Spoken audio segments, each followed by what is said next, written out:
Oh, good morning. I was having my coffee we were in the green room listening to this jamming music from StreamYard. Hey, you got a LinkedIn mug. How does one get a LinkedIn mug, Brynne? You got to tell me this story. You show up at LinkedIn and help them out with some advisory stuff, and they give you keys. See, now I am an even bigger fangirl of you, Brynne. I am so jealous of you. I love it. So good morning, everyone who's watching. We're broadcasting live right now on LinkedIn, Facebook, and YouTube. If you happen to be watching us, we would love it if you could please leave a comment below. I'm actually going to put the little reminder on here to let you guys know. It'll be running in the ticker there below. Let us know where in the world you're watching us from, and which it'll actually show us which network you're watching us from as well. And I'll start to pop your comments up on screen. I see we've already got one of our friends on here. So I am so excited, guys, because look who I have with me here today. I kid you not, the Brynne Tillman. I am so excited, Brynne, to have you on the show. How are you doing today? I'm great. I'm so excited to be here. This is going to be so much fun. I've been looking forward to this. So, guys, I got to tell you guys the backstory, and then I'm going to have Brynne introduce herself. So my last job before going into Meller Marketing, I worked for a business college, Walsh College in Detroit metro area. And I've been working there for a few years, and I kind of had this knack for this thing called LinkedIn, right? And there was this new person who started in our career services department. Her name's Tracy Morgan. No, not the actor, but, similar name. And she was also a expert on LinkedIn. And I remember, one of my first meetings with her, we were sharing, we were swapping tips back and forth on LinkedIn. And she was talking about this woman, this Brynne Tillman, and Brynne's always posting these amazing blogs and topics. And of course, I immediately looked her up and followed her. And I think I even tried connecting. I don't remember. But I have been following you, Brynne, since then. And that's probably been, it's probably been 7 or 8 years or so now since I've been following you. And I can't tell you how many times I've referenced your blogs and articles and everything. So guys, and another little funny story. So Brynne called me, what was it, about a month or so ago? Yeah.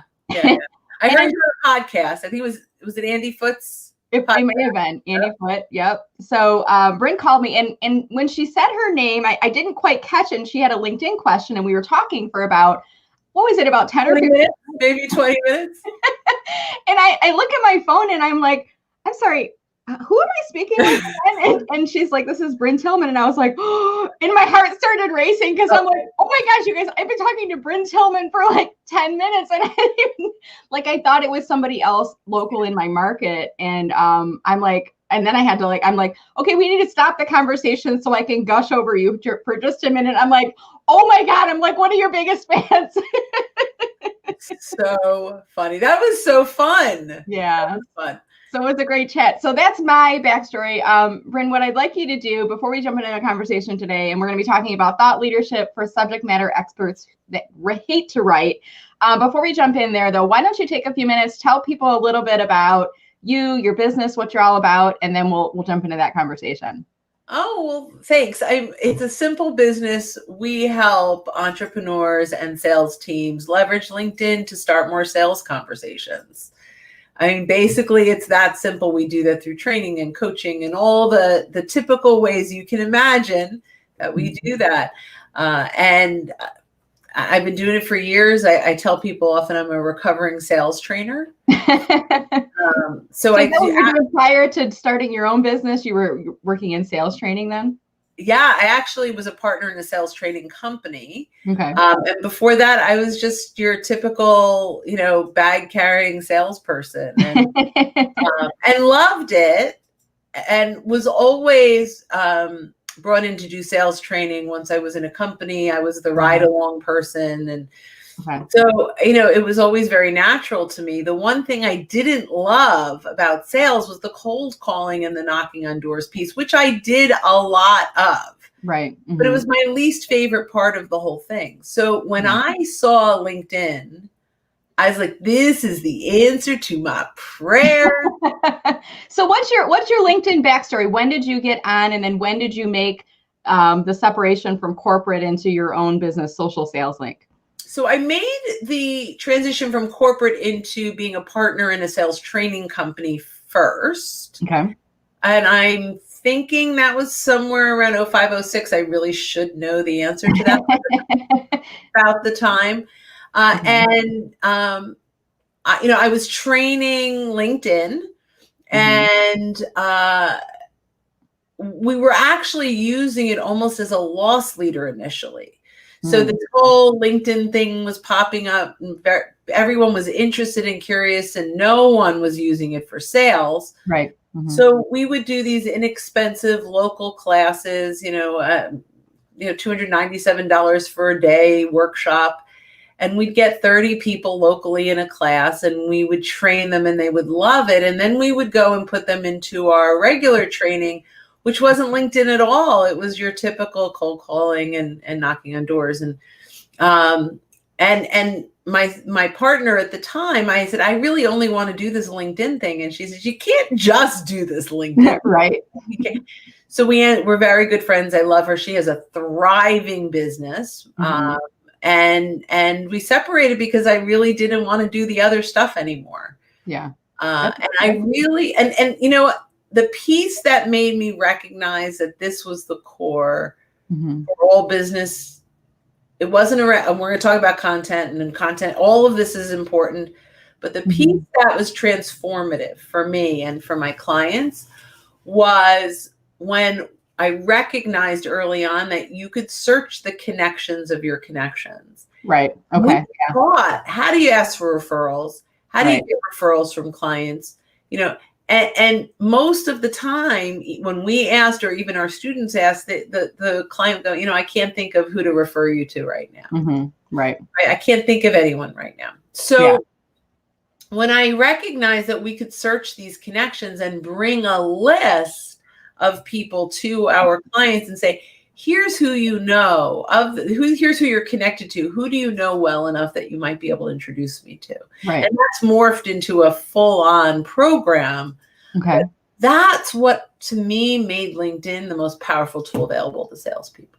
That's amazing. And it's funny that your story starts with too, like you were doing both sides of sales and then you wanted to double down on LinkedIn. And for me, it kind of parallels, not exactly, but it parallels a little bit for me. When I first started, I was doing marketing, social media management, and I didn't want to put all of my eggs into the LinkedIn basket.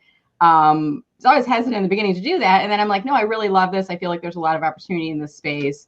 And then, once you make that decision, it kind of frees you up to do everything in that space too. So, well, you're amazing at it. And I think sometimes that's the calling, right? Yeah. You might have been very good at other marketing, but there are a lot of very good people at other marketing. Right. You're incredible at the LinkedIn side. So the fact that you laser focused, I feel like I sort of come from the focused on what we're really, really good at. Right. It really can be a compelling decision, right? That this is all I want to do because I'm better than, most folks out there. People need it. Right. And I love it. Right. Yeah. So why wouldn't I hyper focus? And I think for both of us, it's done very well. Yeah. And it's part of becoming a subject matter expert, and that's a little bit, not into the topic here today, is realizing, something that you are good at. I think a bit of it is gaining the confidence in yourself to say, yeah, I am pretty good at this. And I know more than some or most people. So I can teach it to them. Right. And then embracing it and believing in it, that this can be something that you can be an expert in. And then, whether it's to monetize it or just build up visibility or some other area, I think all of those elements are important. I agree. And I always say if you start a business, there's three things that you have to love it. You have to be great at it, and people have to be willing to pay you for it. And if you can do those three things, you have a business. Yeah. Awesome. Well, let's jump in here. So I'm gonna pop some comments from people as you guys are putting your comments and introductions here where you're watching from. So continue to do that. But let's kind of shift gears here, Brynne, and go into our topic for today, which is thought leadership for subject matter experts that hate to write. And I think about this topic, and I think it's probably going to be resonating with people from a couple different perspectives. One is the company leaders who really want to position themselves as thought leaders. The other people who feel like they are subject matter experts, but they don't feel like they have the recognition for that in their space. And then there's this whole other category, the people that hate to write. Like, I got all the good thoughts in my head, I just don't want to blog. I don't want to, like, how do I get there? So So let's jump in. Why is this an important topic to you? And tell us a little bit about your background as we get into the conversation here.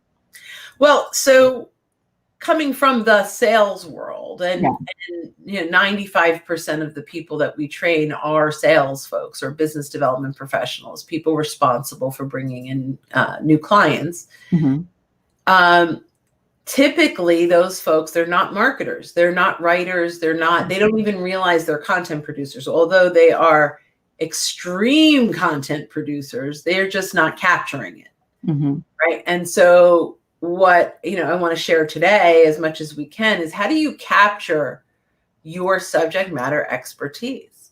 What can you do to pull the brilliance? And you're brilliant. If you're in business, you're brilliant right now. You've got your, your specialty. You have knowledge. You have things that people want to hear if they keep taking your call, right? So I mean, and we could get into all the ways to do this, but why I'm so passionate about this is, every time I meet someone in sales, the first thing they say is, well, I'm not a writer. I'm not a content producer. I'm not that thought leader. I don't have time for this. And based on one stat, I convince them that they need to be. And it's a corporate vision stat. Okay. It was a research that was done that showed that 74% of buyers choose the sales rep that was first to provide value and insights. Okay. So they go, okay, I could do that when we're one-on-one. Right. I can. So sorry, I get excited when I see my friends show. Real life friend. So is Victoria. That's the risk I take when I'm popping them up on here. I'm going to distract the conversation, but Kenneth in the house, right?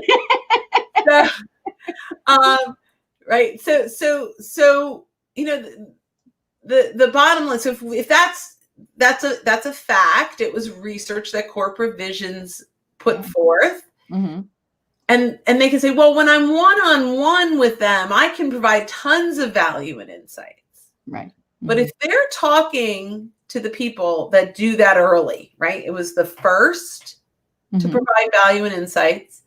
And in today's world, you have to earn the right to get the conversation. Yeah.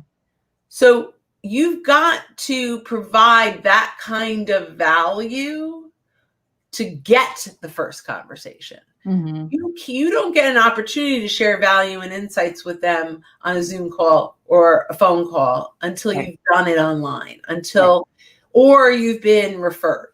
Those are the two ways, right? So it's great if we're getting referrals, but we've got to go beyond that scope, and content providing real value and insights is really the primary way to do that, to get people to say, man, if I can learn this here, imagine what happens if I get on a call. And so it's essential that sales folks, entrepreneurs, people responsible for business development. Hi, Guy. Sorry, can't help it. It's like shiny object syndrome. It's like, I'm trying to like pull up the people we know. Hey, Guy, how you doing? And Netherlands is like a whole other. I mean, it's a whole other time zone, continent, everything. We're bringing in the rock stars from all the lands. I love it. I love it. Yeah. So they need to do it, but they're like, I just don't think I have it in me, and they do. I have not met one yet that we haven't been able to figure it out yet. So, and I'm happy to talk about kind of what that looks like. Yeah, let's keep going on that too. So, I mean, what I'm hearing is, and the early theme that you kind of talked about is, I don't like to write, and how do I get my message out there? And you probably deal with this all the time. Clients that are like, hey, I want to really use LinkedIn to sell, and this whole social selling concept. I want to get really good at it. And then you probably give them some advice, which is you need to be posting or blogging or writing articles, and then I don't want to write. I hate to write, right? So how do you get over that hurdle, right? Yeah. So, well, first we'll say like there's two types of content, right? There's the curated content and the original content. We're going to focus on the original content today. Okay. But you don't have to write all the time. It doesn't always have to be. Yeah. It doesn't like blog posts, right? So let's talk about what that looks like. Oh, it doesn't always have to be original content. You can certainly curate too. But for today, we're talking about how do I originate my own content. Okay. Mm-hmm. So the first thing you have to do, hands down, is figure out what is it that your buyers or your target audience cares about. Mm-hmm. One of the mistakes that we make is that we write on what we want to tell them versus on what they want to consume. Right. And it's so important to know. And they, well, how do I know that? Lots of ways. Find them on social. I say LinkedIn. It could be Twitter. Mm-hmm. Could be, wherever they're hanging out, and look at the stuff they're engaging on. Look at what matters to them. Look at the hashtags that are used in the content that they engage, right? Mm-hmm. It's a little bit of work up front. The other thing is conduct some polls. LinkedIn is a great way. Use a poll to mm-hmm. find out what they care about. Right? Yeah. Like there's lots of ways to kind of dip into their mindset and where they are. Yeah. The next thing we need to do once we find out what they care about, what matters to them, mm-hmm. is to bridge what we do to what they want to learn. Okay. So figure out what are the insights we can provide that will get them engaged, that will get them to get curious or thinking a little bit differently. Mm-hmm. Really important. So once we do that, now we have to start taking inventory of all the things. Now that can be looking at past emails, looking at past conversations, looking at questions that your clients have asked that you've answered, mm-hmm. and take inventory of kind of your golden nuggets and just one-offs. Yeah. I don't care who you are. If you're on a couple of calls a day, you're sharing a golden nugget every single day.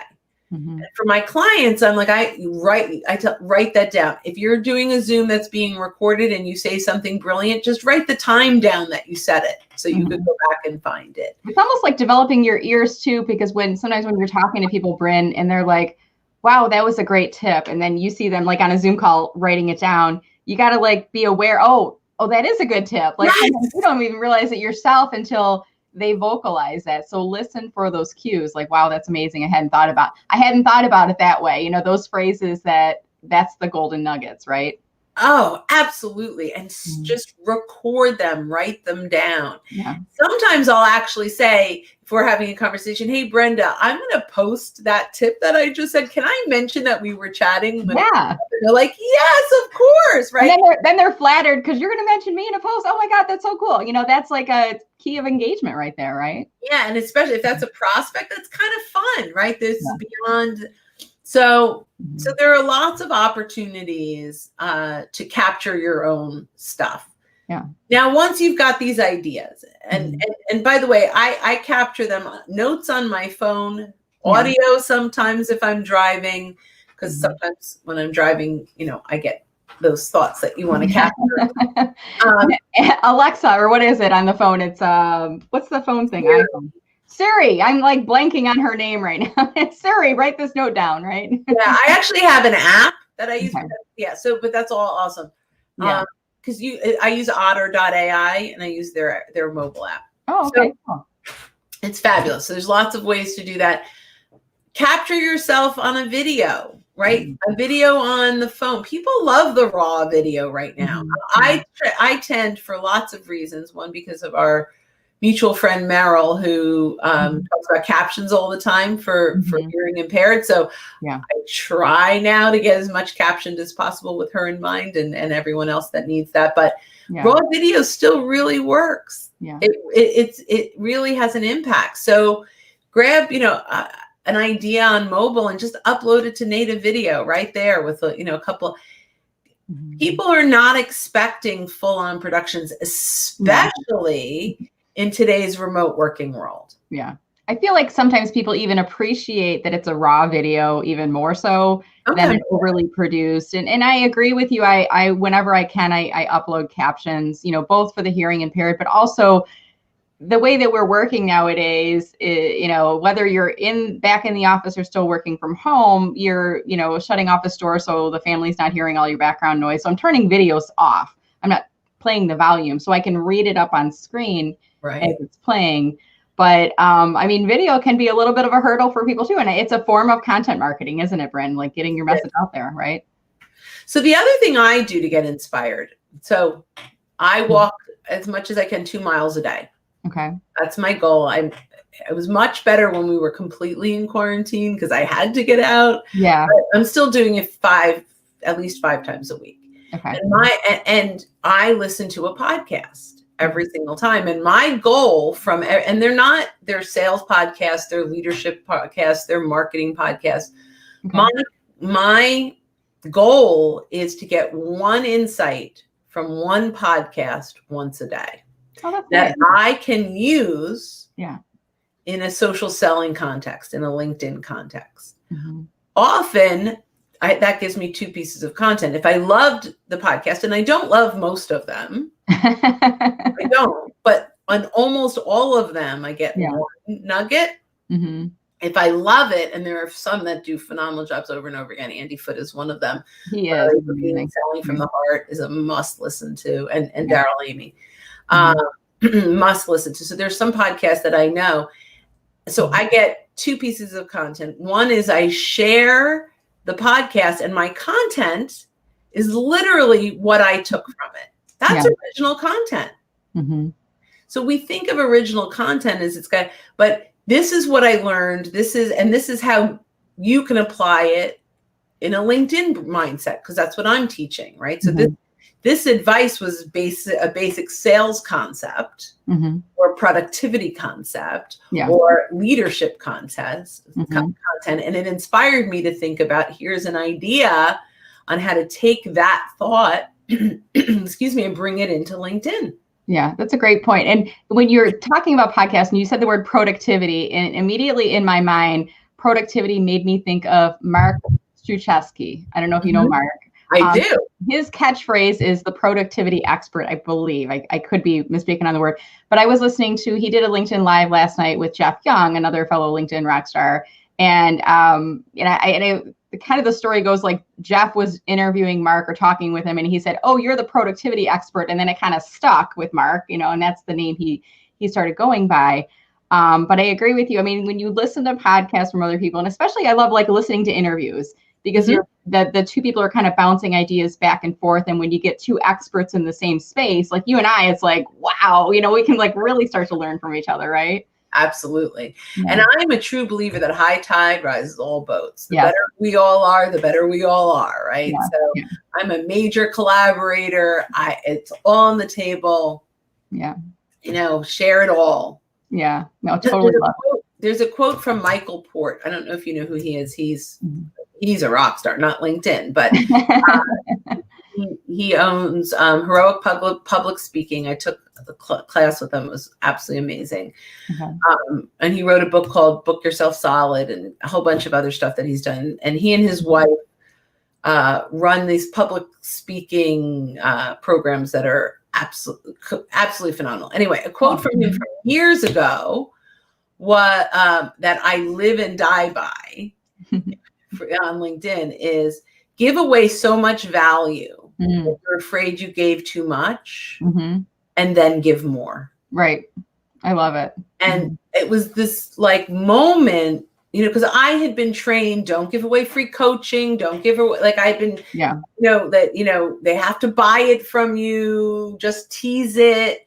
And that transformed the way I saw all of LinkedIn and social, absolutely foundationally had an impact on the way that I went to market for the rest of my career, which now probably has been, I don't even 8 years doing, no, more than that, probably. Almost doing LinkedIn? Yeah, almost 10 years doing wow, LinkedIn. That's great. Yeah, you're so far ahead of so many others in this field, because you were, like I said, you were one of the first people. I'm like, when my friend Tracy told me, Brynne Tillman, she's an expert in LinkedIn, I'm like, there's experts in LinkedIn. I'm like, does she work for LinkedIn? And she's like, no, she just, she works on her own. I'm like, wow, it's amazing. And I've built my career out of learning from others on the platform. So, to your point, I mean, giving that content away, it's probably, I know it's definitely leading to clients for you. I know people are being referred to you right and left wherever you go, because that's how I heard about you. But the other part is, it's also leading to this brand recognition, this brand identity that you've created for yourself. And, that's, going back to the whole people don't want to be sold to concept, but they want to buy something that they're looking for. I mean, I think you've really created a great niche for yourself in the name and the value that you put out there for your content. I appreciate that. I look at our content as a test drive. Yeah. Right. This is what I'll get. And the test drive isn't necessarily what I'll get if I hire you. Right. The test drive is what will I get if I have a conversation with you. Mm-hmm. Right. And we always have to be hyper aware that in this day and age, we need to earn the right to have a conversation. Those conversations cost. We go, we got free 15 minutes. No, that's 15 minutes of their time. Yeah. So we've got to earn the right for them to say, this is a good use of my 15 minutes. Now, let me ask you, Brynne, do you get asked from people, hey, can I pick your brain, or can I get 15 minutes? I mean, what do you do? Do you still take all those calls, or do you? You do all of them? So, personally, I don't love can I pick your brain? Yeah. I was trained as a salesperson to say, sure, I charge, $500 for a session. If you want to pick my brain, we can schedule something. Okay. Mm-hmm. But that was my instinct as a salesperson, as going through all the traditional sales training. I charge for that time. Okay. Mm-hmm. And I made a decision very early on in this, transitioning from being a sales trainer into LinkedIn, that if someone has a question, first I'm going to try to answer it in a message format, a text or something. So I'm going to do my best. Okay. Next, if they have a question, I might do a quick little video on the answer. How do I export my connections? Can I undo it? So, and now I have a ton of video. You probably pull from a library, like, let me send you that link. Yes. Right? Here it is, kind of thing, right? Absolutely, I do. I will then invite them to a complimentary webinar. Nice. Okay. Fabulous. So now they get to really learn. Yeah. At the end, I sell my public class for $297, and some of them join and some of them don't. But I create raving fans, even if they never. Like, I've had people write testimonials that were never even my client. Never even paid money for you, right?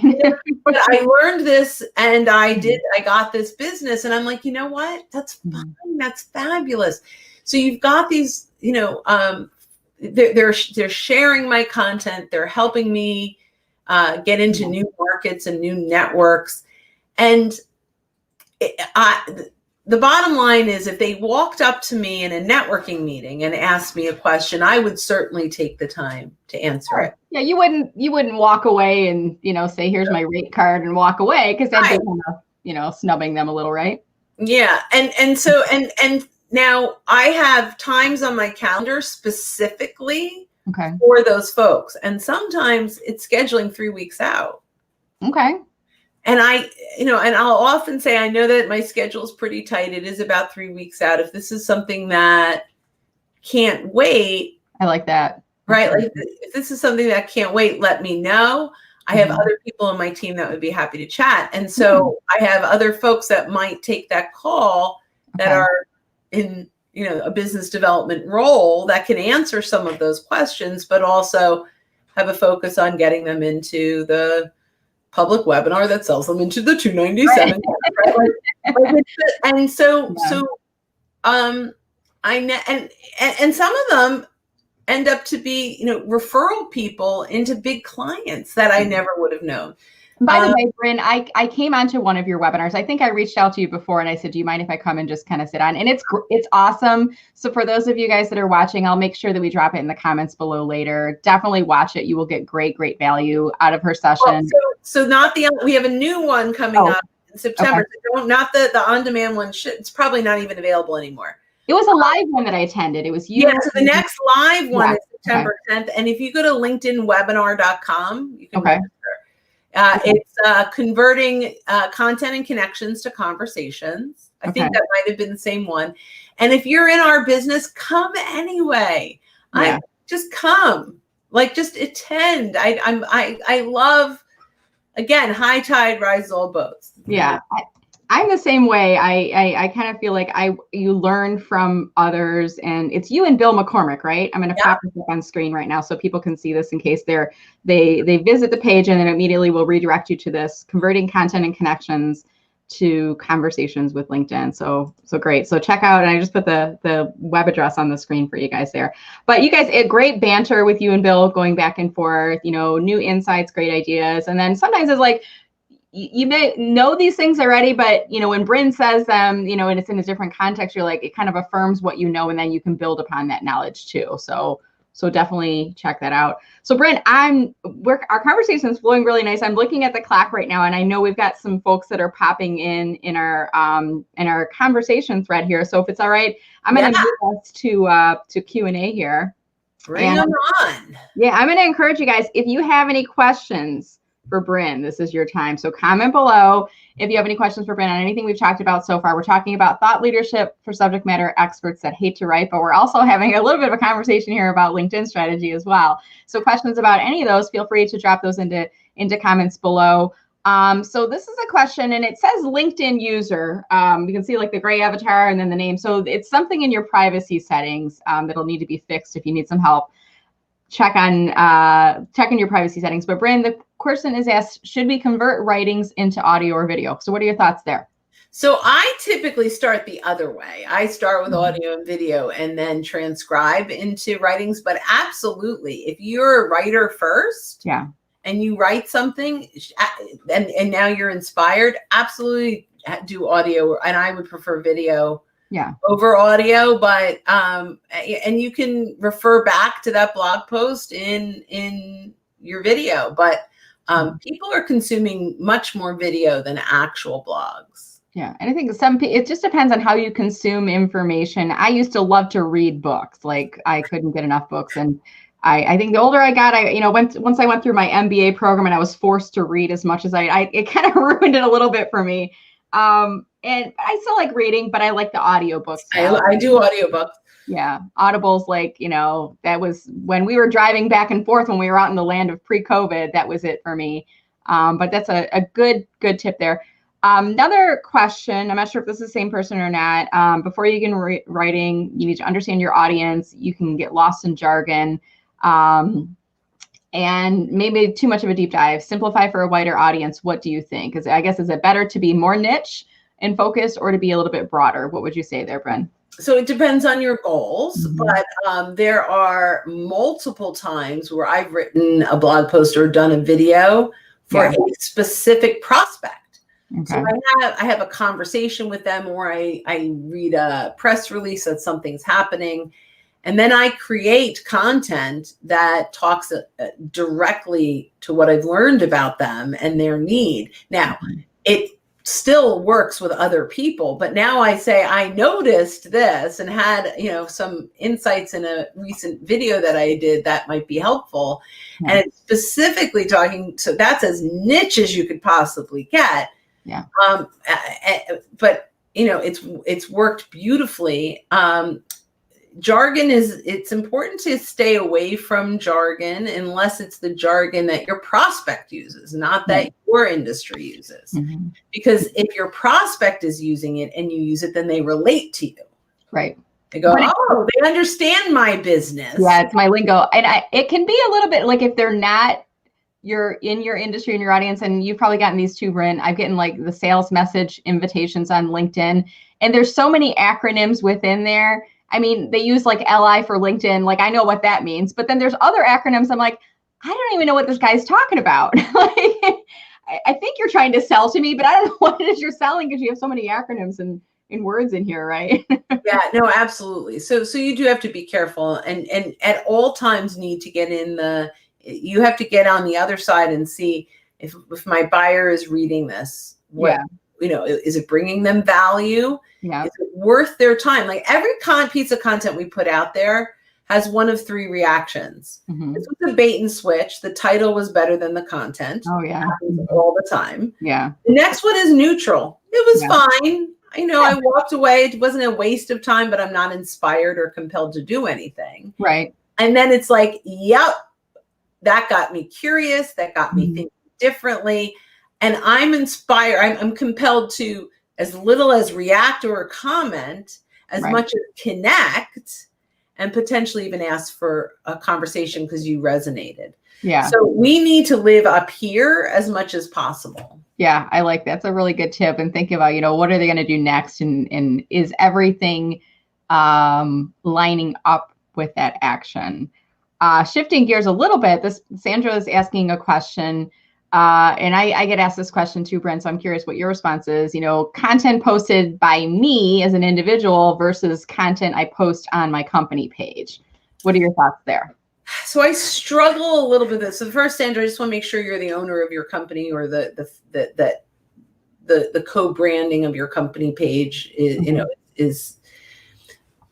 So we've got nice followers on our company page and very little interaction unless we go out and proactively get it. So now LinkedIn company pages allows you to engage on hashtags. Yeah. So you can go out and engage on content and be seen. If you're willing to put in the time to do that, or you have an admin willing to put in the time to do that, it makes sense to post on the company page because your goal is to build a following there. Right. The engagement on individuals is so much greater. Agree. So it's a funny sort of balance between, you have the word balance, right? Between what to do. And I tend to still be under me. That said, if LinkedIn would improve its algorithm for company page shares, there could be some huge benefit, but I just think it's not there yet. Yeah, I think I agree with you on all fronts there in terms of you get greater engagement on your personal page than on your company page. The analogy I use with people is when you connect with people on LinkedIn, you're connecting really for networking purposes, and it's kind of like going to the mall. You might just be there to socialize and walk around with them. And when you go to a company page and you click on follow, it's kind of like walking into a store in the mall. Like you're interested in their products and services. And especially if you click on follow, that's like if I go into Bath and Body Works, that's like me taking a basket as I'm going into the store. Like I don't have a plan to buy something, but I might throw something in the basket while I'm there, and if I go into Dunham's, and I'm not a huge sporting person, if I go into Dunham's, I'm not going to pick a cart. I'm probably there because my son needs some new shoes and we need to get in and get out. So I think company pages can be hyper focused sales tools if used the right way, if you think about that mindset. But I completely agree with you, Brynne. I don't think LinkedIn does a good enough job of putting them into the timeline on the homepage feed, but they can be kind of like a destination place for people if they're looking to buy from you. Yeah, and there is only one call to action button. I wish that there were more options, but like I have right now, it's almost always register because it's register for the free webinar. Like that's basically what we're always working toward. But they've done an amazing job with company pages, but it's not there yet. It's getting close. Yeah, it's still some opportunity, but what do we know, Brynne? We're just on the platform all day. So we're going to take one final question, then we're going to start to wrap here for today. So Christopher is asking about time management. If he's interested in doing more with content marketing, what resources or support do you have? Do you have people helping you with this, Brynne, or is this, do you have tools, apps? What are you using? What would you recommend for Christopher and others? So I'm in the weeds kind of person naturally. Just recently, we hired a VA company that's working about 60 hours a month. But that's all for lots of things. But they're doing our video editing, which I actually love to do, but realize, it could take me an hour and a half, and there's so many more productive things I can do in that. And they do a phenomenal job. Right. They also do some graphics, but I jump into Canva and just play. I jump in, like I love it. So, so an hour-long webinar, I'll send it to them and say, break this up into 6 30-second little clips that I can use. Right. Right. And so with captions, and then over time we can share those clips. And all of a sudden, this 1 hour became an enormous amount of content. And then maybe I'll say, pull one quote from each of these clips and make a quote image. right? Yeah. And so there's so much that you can do. And now I am outsourcing that, but I used to do it all on my own. Yeah. I think you reached probably a tipping point too, where you kind of have to think about the value of your time. If it takes you 3 hours to do this, that's 3 hours of time you're not getting paid, or you're not doing prospecting, and you can generate more than it costs to outsource. So you need to, like, I think, and this is something I learned from Shay Rowbottom. I don't know if you follow her at all. I love Shay. And I've learned so many great tips. And I remember watching this video once from Shay, and she was like, outsource everything that you don't like doing. And I was like, wow, I mean, I don't want to spend money on it, but when you think about, to your point, you outsource video production, the post-production work part of it, or clipping things out, and you might pay through Fiverr $25 for somebody to do the job for you that may have taken you 3 hours or half a day to do. And you get what you pay for. So if you pay for a little bit more of an expensive, you might get a better turnaround, better quality. But the point is, you're not using your time. So then you can focus your time on the things you like to do, right? Yeah. Well, I have this great VA company. They have like 40 employees, and they all specialize in different things. So there's WordPress experts, and there's Kajabi experts, which is what our e-learning platform is on, and our membership platform. There are video editing experts, right? So you need it. They have people that they have, graphic artists. They have, right? You need it. It's all in Trello. You put in a request. You have a project manager that says, okay, we need this person's help to do this. We need, and I go to sleep at night, up, and it's done. Oh, I love it. I may have to get the name of that company from you, Brynne, because I'm reaching that point myself. Oh my God. I'm happy to let the whole world know at this point. It's called Smart Virtual. I should know the name of them. We'll look that up for you right now. Smart Virtual Staffing, maybe. And my friend Louise is the owner there. But if you connect with me, I can make, not you, but anyone that's interested, I can make some introductions for sure. Smart Virtual, what was it called again? It might be Smart Virtual Staffing. I know that's awful that I don't know. No, that's okay. It's one of those, like, you probably categorically know. Smart Virtual Staff. Okay, I'm going to drop that into the comments below in case anyone is interested. I'll pull it actually up on screen so it appears on screen for you guys, because depending on where you're watching, if you're on LinkedIn and I posted on a comment on LinkedIn, you're not going to see it on Facebook or on YouTube, but I'll put it up on screen. I'm going to check it out myself here. Sounds like a really great resource to look at. smartvirtualstaff.com. Perfect. All right. So I'm going to, smartvirtualstaff.com. All right, Brynne. Well, I want to start to wrap. Thank you.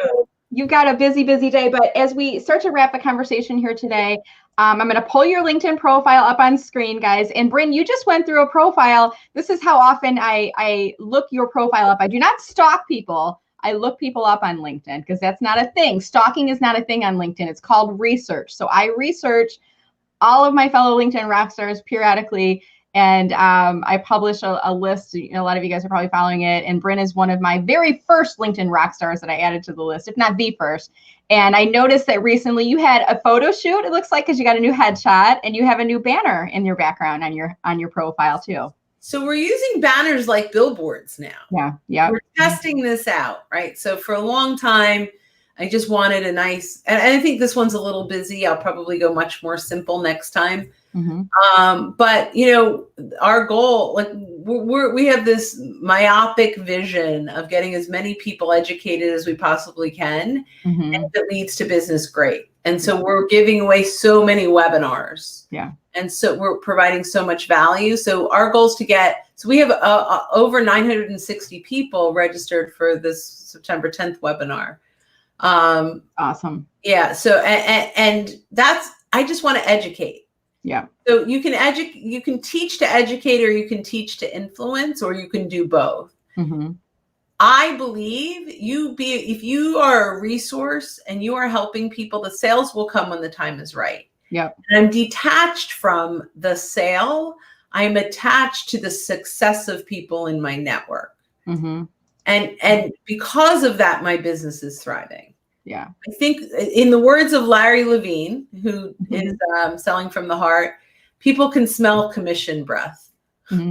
I love it. They know when you're looking to make a sale. Yeah. Right. Well, And well, Brynne, you breathe and you have an air of authenticity around you. And I have learned so much from you. And I know there's so many people watching today that have learned so much from you. And you're a giver of value, of insights, of information, and really just a great conversation here today. I do want to pull up your website back up on screen and just put that up on screen for folks for just a second here and encourage them to check this out. Are there any resources or points of information you want to point them to while I have this up on the screen right now? I mean, we've got some blog posts, which are mostly little videos. We've decided most of our blogs are videos. We do transcribe them for search engine optimization, but we've got some blogs also. Okay. If you go through here, you can scroll down. There's a ton of different. Oh, yeah. And someone did ask when to post on LinkedIn. So I'll refer to the blog that Brynne had wrote here. Check that out. I'm sorry we didn't get to all the questions here today. I could spend hours talking to you, Brynne, and I feel like, we could continue this conversation forever, but I do want to be respectful of your time. And as we start to wrap here today, are you open to invitations from folks on LinkedIn? If people reach out to connect with you, do you accept any and all, or what is your... What are you looking for? Mention that you saw me here. I am not a LinkedIn lion. I do not accept everyone. Okay. I will accept anyone that sends a note that says, I'm interested in following your content, or I really liked seeing, because then there's a connection and it's purposeful. Yeah. So with a personal note that says that you saw me here, I absolutely will. And I have lots of resources I can send as well. Okay. For sure. And then, but if someone connects without a note and it doesn't seem, it's not someone that I would have naturally gravitated to, I'll respond and say, thanks so much for your connection request. Typically I only connect with people I know. May I ask how you found me? And then I ignore them. And if they don't respond, they don't become a connection. I've hit my limit. So I have to cull people in my network in order to accept new people. So you're at the 30,000 then, the 30,000. Well, now so I did a little project over COVID, and I did we reached out to, and I never outsource anything, but my child did a little work for me over this. That's all good, right? Protege, trainer, right? So we did some searches, and we reached out with messages to people that I was pretty sure I never had any kind of communication with, that there was and so with a message that says, we've been connected for some time, yet we haven't engaged yet. Are you using LinkedIn actively? And do you think it's still a value to be part of one another's network? Okay. And the people that responded got to stay. Oh, nice. I like that. And the people that didn't respond got deleted. That's a simple tool, because if they're not even reading the message, that's probably no skin off of their back, right? To not be. They won't even know. Yeah. I like that. It's a good tip. And I'm as we're ending the conversation here today, guys, I'm dropping in here. I'd love for you guys, if you did enjoy the conversation, I thought this was fabulous. I learned a lot, gained some new insights. Comment below and leave a word that you would use to describe Brynne in the comments below, and I'll make sure she gets a playback link of the video so she can see all your comments. And I'm already starting to see a couple popping up on screen here.